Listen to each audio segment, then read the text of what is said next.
Hey everybody, I'm Scott. It's fundraising time again at antiwar.com. We need your help, and here's how you can help.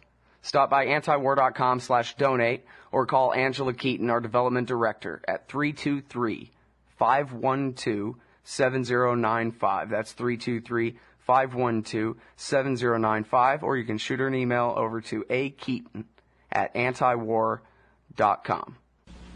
Thank you very much for your support. All right, y'all, welcome back to the show. It's Anti-War Radio. I'm Scott Horton. Appreciate y'all joining us today. We've got a pretty full lineup. But now it's Jason Ditz. He's our news editor at antiwar.com. That's news.antiwar.com. And welcome back to the show, Jason. How are you doing?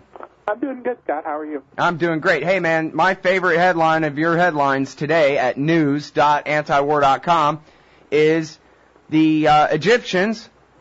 Well, hang on. I want to read it. I don't have it right in front of me. Egypt reopens Gaza border crossing. Fill me in.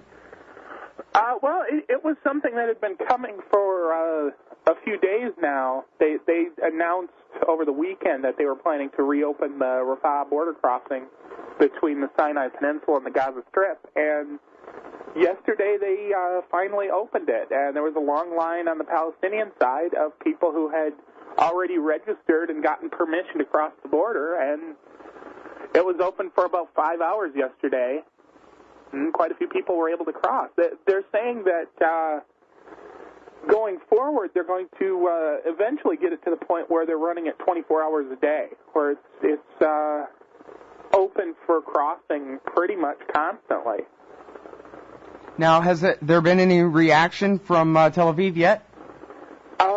Not as of yet, although they did launch some attacks on the Gaza Strip today, which may or may not be related to that. Yeah, who knows? They bomb the Gaza Strip all the time. You know, militant was getting near the fence or something. Yeah. Hey, so, well, I guess, you know, for people who aren't all that familiar, we can't go back over the whole history of how they all got in Gaza or anything like that, but maybe you can at least sort of catch us up on the state of siege in Gaza as it's been for, the last 2.5, 3 years, well, more than that even, I think. And then, you know, so why it is that it's so important that Egypt is opening this border. It was previously sealed, right? Right. Ever since Hamas took over in the Gaza Strip, which was sort of in the wake of those elections that Hamas won, and then the Fatah bloc and the Palestinian Authority announced that they were just going to keep power anyway. Back in 2006, right? Right. Hamas took over the Gaza Strip, and Fatah more or less took over the parts of the West Bank that aren't entirely occupied. There are a few small slivers of the West Bank that are actually mostly Palestinian-controlled, although Israeli tanks do go in there pretty regular, and Israeli troops go in and arrest people.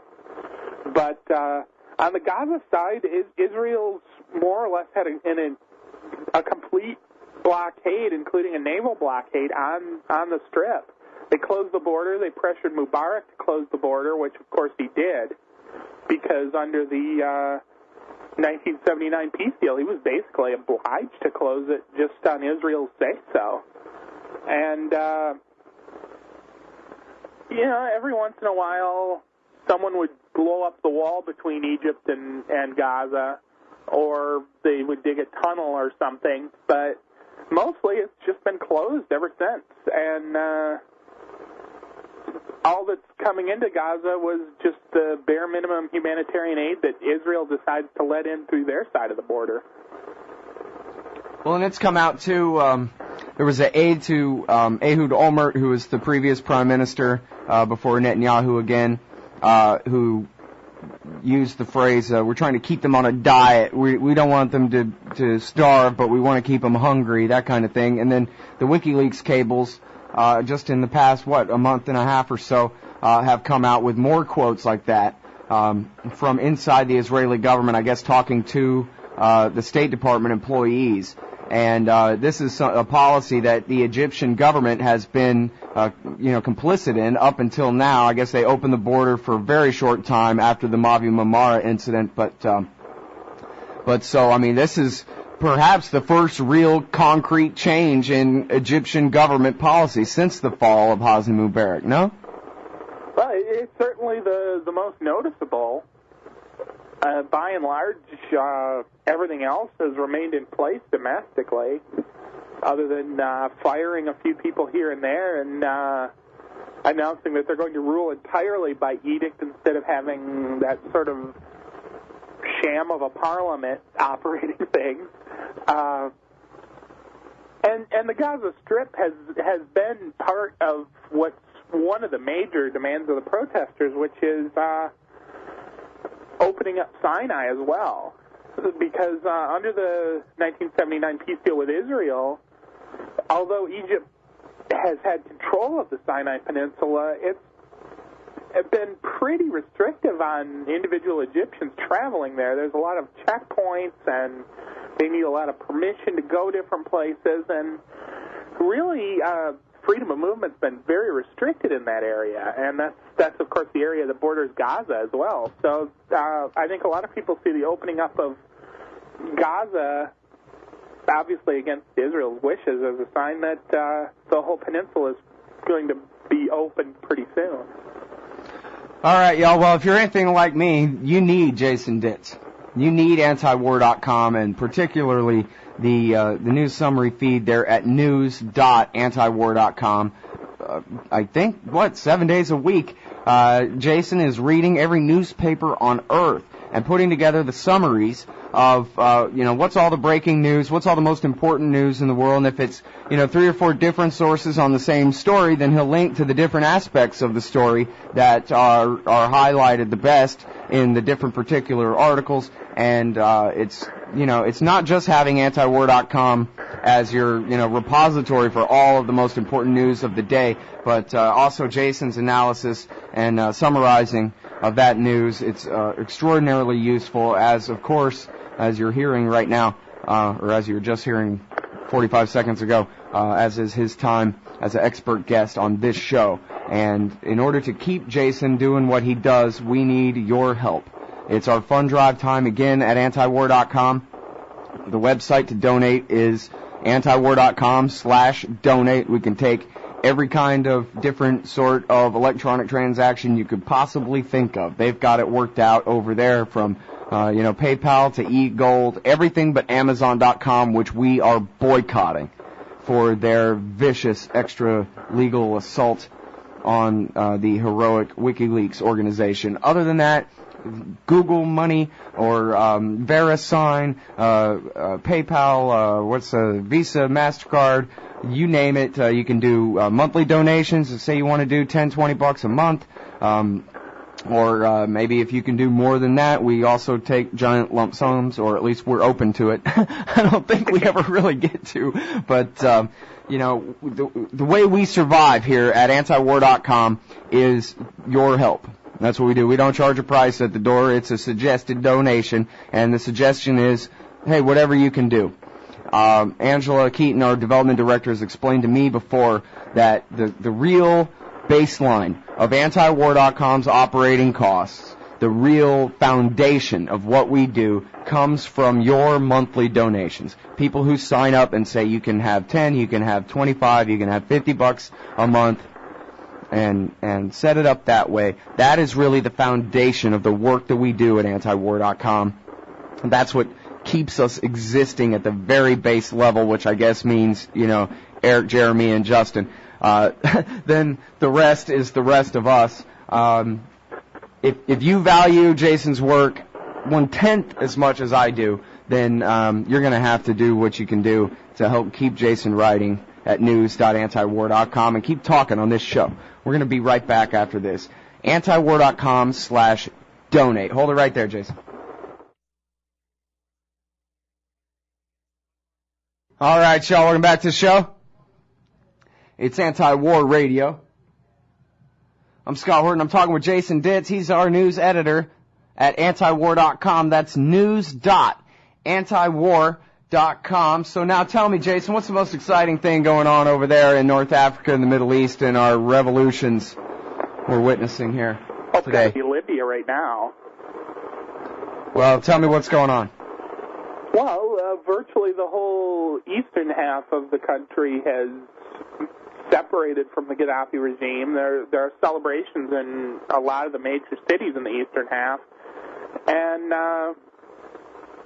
the protests are growing in the western half. So, on the one hand, it seems like if they wanted to, the protesters in Cyrenaica, which is the historical name for the sort of eastern Libya, could declare independence right now if they wanted. But it seems like they're probably within a few days of having control over the entire country anyway, so it might be a moot point. Well, and by control, that means the army has said, we're on the side of the protesters, not you, jerk. That's what that means in city-by-city basis, right? Right. There's no one left killing them except for planes which planes haven't defected or haven't crashed into the side of a mountain because the pilot jumped out are basically all that's left threatening the people in the eastern half of the country. There's not really Libyan military forces there that are opposing the protesters anymore. Well, now, what are you hearing about the situation in Tripoli, though? I guess that's where he's strongest, right?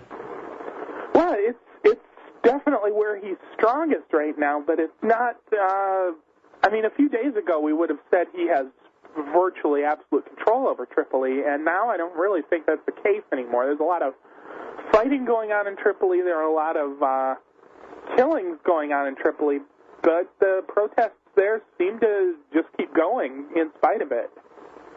Well, I saw one headline coming over Al Jazeera English this morning. I don't know whether anybody ever verified this. You, I guess, let me know if you heard of it. But they were saying that Gaddafi's daughter was on one of the planes attempting to defect to Malta. Oh, I hadn't heard that. I guess we'll see. My favorite quote from Gaddafi's speech yesterday, it wasn't the Waco bit. That's my second favorite. My first favorite was, "What has gotten into you people?" That was my favorite one. I didn't realize that there was a direct translation from Arabic to English in that exact phrase, but that was just hilarious. I was literally holding my gut laughing so hard. I'd never seen such desperation in a falling dictator before. I mean, it's really something, isn't it? My favorite part was when the ceiling behind him started falling apart. Right. Well, and I actually was making fun of him yesterday for doing a show from what looks like, a bombed out basement on the run or something instead of a, plush, powerful looking background. But then, I guess I tuned in late and I later found out that, he was in part of his own palace that was bombed by Ronald Reagan in 1986, that they left that way for, TV purposes like this. So that was why he was in that bombed out looking place with the ceiling falling in and everything, is that was supposed to show that, he was standing up to the powerful Americans. You'd think he'd have fixed it up anyway, though. I mean, what he's done right now kind of makes it look like he just left that basement all messed up for 25 years on the off chance that when he started getting overthrown, he could give a speech from there. Right. Although, I wonder maybe they've used it for those purposes in the past. I don't know, but maybe they have. That's pretty funny. Well, and Ramondo points out in his article today that all these Americans talking about intervening because, of course, the military, or at least the mercenaries that Gaddafi's hired in Libya, have been much more willing to use violence, seemingly, than in Egypt, or at least, bombing people from the sky, that kind of thing. It seems more objectionable. So now there's this consensus building in D.C. that perhaps we need to land the Marines, or at least put some no-fly zones and UN resolutions and American interventions in Libya, which is exactly what Gaddafi needs more than anything else, is to try to be able to pretend that all these people who are trying to overthrow him are at the very least, unwilling dupes of the United States. Well, right. On the surface, just as a gut reaction, intervention in Libya after what's happened in the last few days sounds reasonable. But if you think about it for even a minute, you start to realize hey, this guy's losing. He's lost almost his whole country. He's just barely hanging on by a thread. Why on earth would you give him any sort of legitimacy by having some sort of international military intervention that's only going to be used as an excuse for him to say he's standing up to foreign occupation? Yep. I wonder if George Bush is kicking himself. You know, he refused, like Clinton before him, to accept Muammar Gaddafi's kissing up to the West and trying to be brought back into the fold. And then Bush finally let him back into the fold, as a American-backed military dictator in 2003, basically just so he could try to pretend that there was one good result of the Iraq War, even though Gaddafi, of course, been trying for years before that. And now he's being overthrown as an American-backed military dictator, and the Americans can't say, see, we told you this guy was bad, or whatever. They so consistently demonized Gaddafi all this time, and then they gave him an 8-year hiatus right before he gets overthrown. Well, right. It's incredible. I mean, the people our age or older remember just how horrible Gaddafi, everyone was telling us Gaddafi was when we were kids. I mean, the Libyans were the villains in Back to the Future, for God's sake. And right. Now there was this 8-year period where they're our buddies, and seemingly just like you say, so that Bush could say it was the result of the Iraq War, and so some U.S. oil companies could get some contracts there. Right. But really, his internal policy hasn't changed over the course of his 41 or 42 years rule. He's been the same tyrant he's always been, and people are just fed up with him now. Yeah, well, they made a big deal about him giving up his nuclear weapons program, which amounted to a warehouse full of boxes of leftover crap from A.Q. Khan's garage sale that had never been put to use at all. And look, everybody, we got Gaddafi's nuclear weapons program. It's only because we invaded Iraq we were able to accomplish this great thing. In fact, someone in the chat room was saying that just yesterday, Don Rumsfeld used that line on MSNBC with Andrea Mitchell Greenspan. That, it was because of the Iraq War that we got Gaddafi to give up his nuclear weapons program. All right, well, so tell me about Saudi Arabia, because that's the one I know least about, and that's the one that, of course, the whole world is watching and waiting with bated breath. The only thing I saw today was the Financial Times reporting that the king has raised everybody's welfare payment and is going to start some new government programs to get rid of poverty. That ought to work pretty well. Well, and that's been tried in some other countries. I think Kuwait has done something like that. Bahrain did something very similar, too, right before the major protests started there.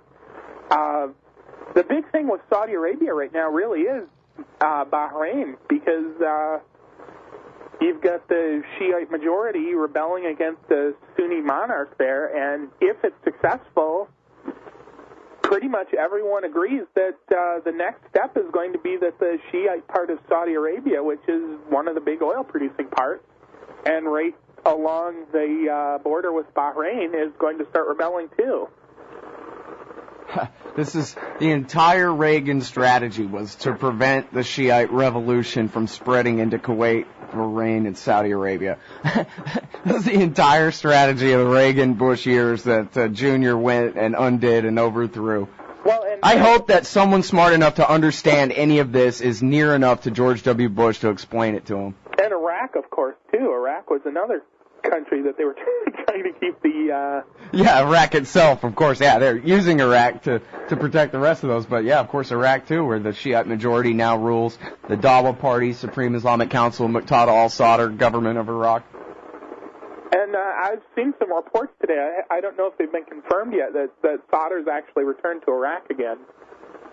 Well, what was it I was just hearing yesterday about? Oh, I know what it was. I was interviewing Michael Hastings, who wrote the Runaway General, and he won the Polk Award. And he said that he's hearing, unconfirmed, but he's hearing that there's about to be a new kind of official proposal to keep 20,000 troops in Iraq after the deadline at the end of this year.